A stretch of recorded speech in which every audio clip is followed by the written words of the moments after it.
Hey, I'm Jameson Chop, and we're here at Acre Forge, and we brought in Leonard Greco to go through his impressions of the PKL knife. So he was one of the first people we gave one to. I've got a long-standing relationship with Leonard, known him for probably 6-7 years. He followed us over when we were over at Muteki, and he's been following us around buying knives ever since. Yep. And we've had a great relationship with him over the years, so we wanted to put one in his hands. He's had it for 2 months now. And yeah, I'll let him tell you a little bit about him and his impressions, and then we'll go through a wide array of vegetables and fruits here, and yeah, just trying to have some fun. Great. So once again, I am Leonard Greco. I have been a professional chef for the last long time. Let's just go with that, long time. And my experience with knives obviously started early on. Many cuts and a lot of fouled up things.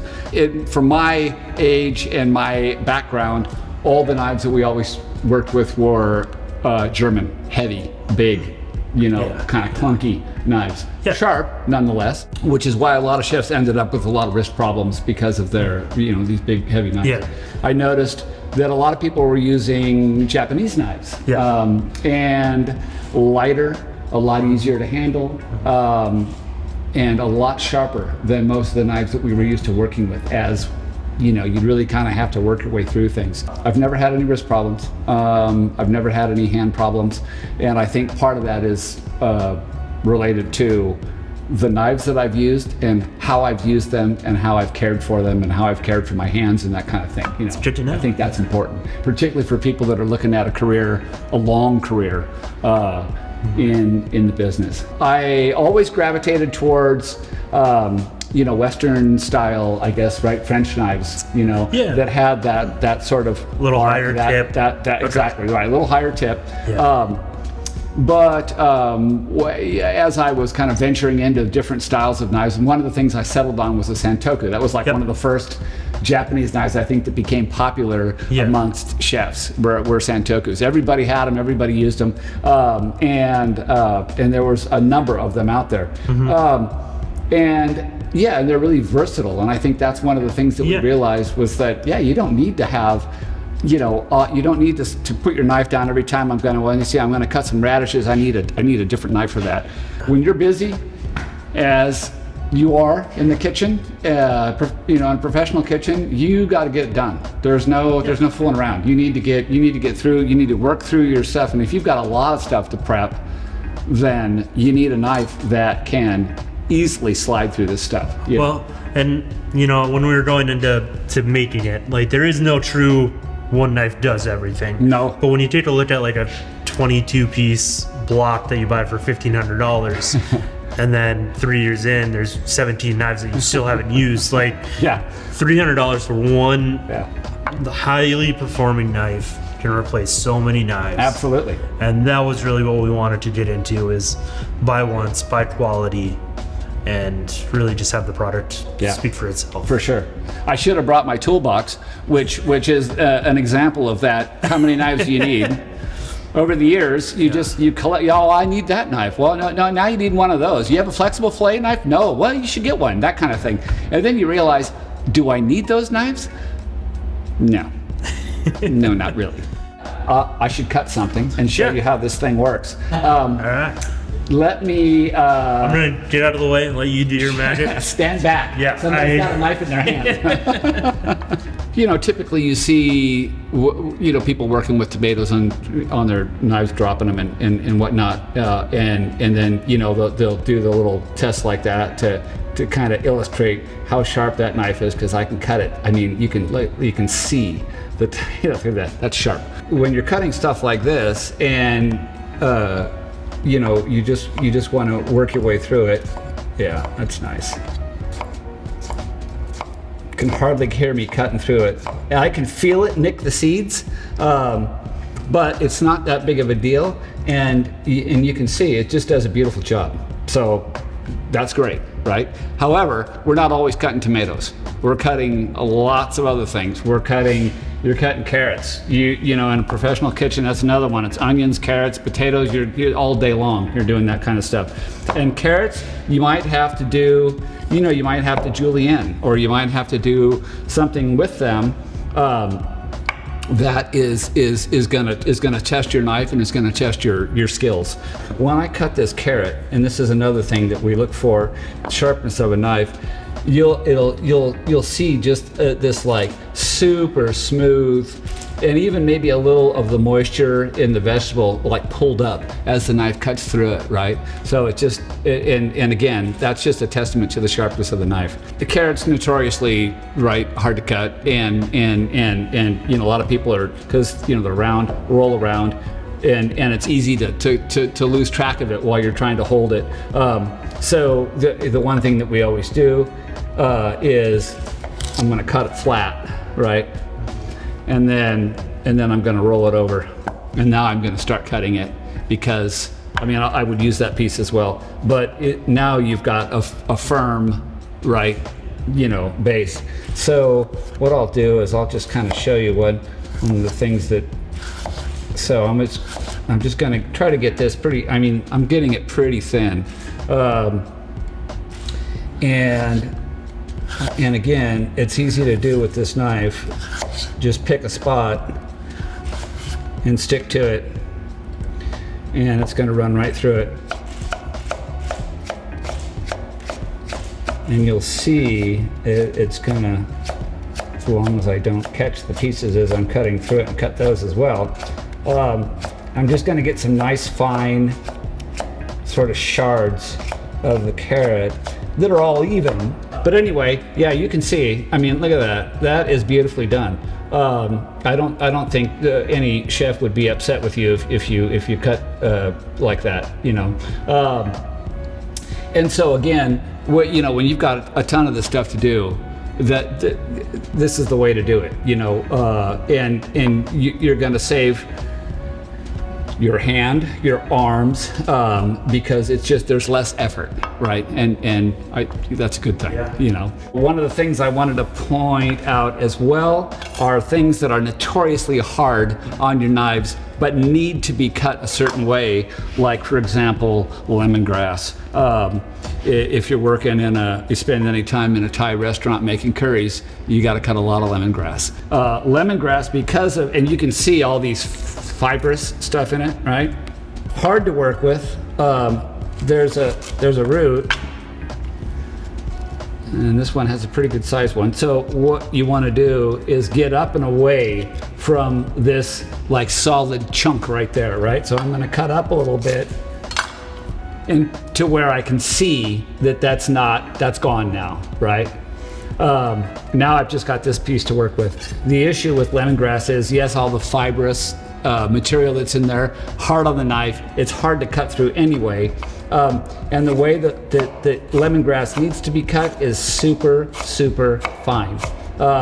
Because what you're gonna do is, after you've cut it, you generally are gonna puree it in some way with a bunch of other ingredients, and you wanna break up all that fibrous stuff. So it needs to be cut fine. No matter how I do it, I still need to really I do have to use a little more effort to cut like this. However, I'm still cutting it easily, whether I anchor the knife like I'm doing here. But I mean, that's nice. That does a good job. This is sharper than my knife at home. Of course, this is nice because I can smell it as I'm cutting it, which just smells lovely. Anyway, I think that's a good enough illustration of you know, the problems that cutting lemongrass can generate. It's tough to work with. It's hard on the knife. The other thing that I would point out too, that I don't know if a lot of people think about this in the kitchen. I learned this early on, and it was, you'll see a lot of chefs cutting things, and then they do, and I can't even do it because it irritates me. They'll use the edge of the knife and scrape it across the board to move it out of the way. To as they're cutting more stuff, they'll push it forward. And the one thing that I would encourage do not do that. Yeah. That will, and I mean, as a knife maker, you're like, yeah, that's horrible. Most chefs don't even think about that. They just drag that knife across there because they need to get it done, right? So be good to your knife. Pick it up this way, right? And move it out of the way, right? Just beware that anytime you drag that right across the board or whatever, particularly if you're using those, the harder plastic boards, they tend to be kind of rough on the edge of the knife as well. So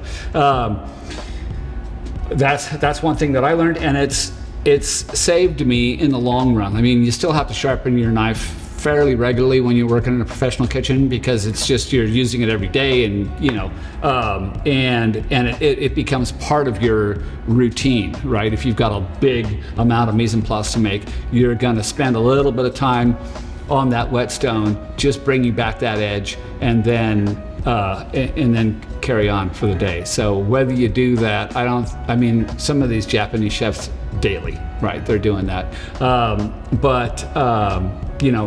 the average cook, you don't need to do that every day, but depending upon the knife that you end up with, once a week, maybe how much you're prepping, I suppose, would determine that. So what else?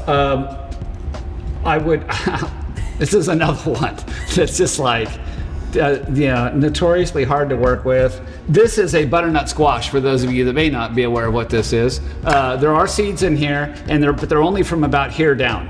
And you've got a pocket in there that you can just get in there and scoop those seeds out. So you'll see a lot of chefs, when they cut this, they're gonna cut it right here, and then they're gonna cut this section of it because that's solid. There's no seeds in that, and it's easy to work through. These are tough, right? I mean, they're hard, and they're hard to get through. You'll see me kind of like get up on it and use my weight a little bit to get through it, and you have to, because otherwise we're going to be here all day trying to cut this thing. And again, I should be able to get this off in one swipe with the knife, and yes, it is doing that. If your knife is not sharp, it's going to be like 4 times trying to get down it. But this is doing a fine job of it, and I'm taking the peel off pretty cleanly, just like it would be like on a melon or something. So, and for a restaurant, we typically are going to dice butternut squash. We're not going to do much else with it. Whether you're doing a risotto or a pasta, or like I used to do a butternut squash carbonara, which was a nice way of doing a fall sort of version of that. So again, with the knife, if the knife is sharp, and you'll see me put my hand over it to get a little bit more push, but if the knife is sharp, you won't see any marks inside there, which you don't. I mean, it's like just perfectly smooth, and it was a clean cut. That's what I'm looking for in a knife. So I'll do a little larger dice with these. The thing with butternut squash, with potatoes as well, it just wants to stick to anything, right? So it's going to stick to the blade. It's going to stick to everything. It's going to stick to your finger, and that's where you can easily make a mistake and get your finger in the way of that knife. So as you can see, I'm just kind of running through this. I'll run through the whole thing here so you can see what this knife is doing. I still have to hold this down because it wants to stick to the blade of the knife, and that's just a product of the material that I'm cutting. Totally typical, and that is not any reflection on the sharpness of the knife. That is just the potato would do the same thing.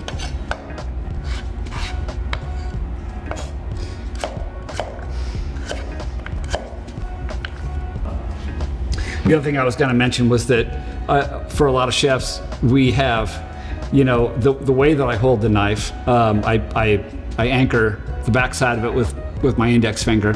My thumb is here for support and strength, and then the way that my hand fits in the handle, I used to have a lot of trouble with some of the knives being, knuckle busters, right? Whereas I'm cutting through something, my knuckles would hit on the board. So for me, and I don't think I have unnecessarily large hands, but just it was, a lot of the knives were made this way that were kind of dainty thing, that they had a low heel here, right? And it looked cool until you got it in your hand and you're like, oh, well, that's not, I don't want to smash my knuckles on the, so I appreciate the thought that goes into these because there's clearly some, steps taken to make sure that doesn't happen, I think that's something that chefs would appreciate. If you're making, hash browns or, French fries, or if you're making home fries in the morning or whatever, I mean, you're going to cut it however you need to cut it, right? So whether it's going to be in just, pieces like this, the trick with potatoes is that they got to be the same thickness, right? Because otherwise they won't cook the same. Right way, wrong way? No, not really. Just yeah, don't cut yourself. This is the one thing I cut properly then. You can't go wrong with a potato. Yeah, How long have you been using your PKL again? And 2 months, something like that. Yeah, it's just before the holidays. Yeah, right. Yeah, and it got a big workout on Christmas because I had, we had family and with the big dinner, and for a whole New York strip, I always use either my boning knife or generally I use a scimitar, but I did it with this. We wanted to keep anything and everything. Yeah, no, it worked really well. I have to say, I was actually a bit surprised. I didn't think that it would be able to, glide through that much fat that easily. That's why I use the scimitar, because I can take off that fat cap and bring it down to about 1/4 inch pretty easily. But I was able to do it with this. And again, I think it's just because the knife is light, sharp, easy to handle, and that's a big thing.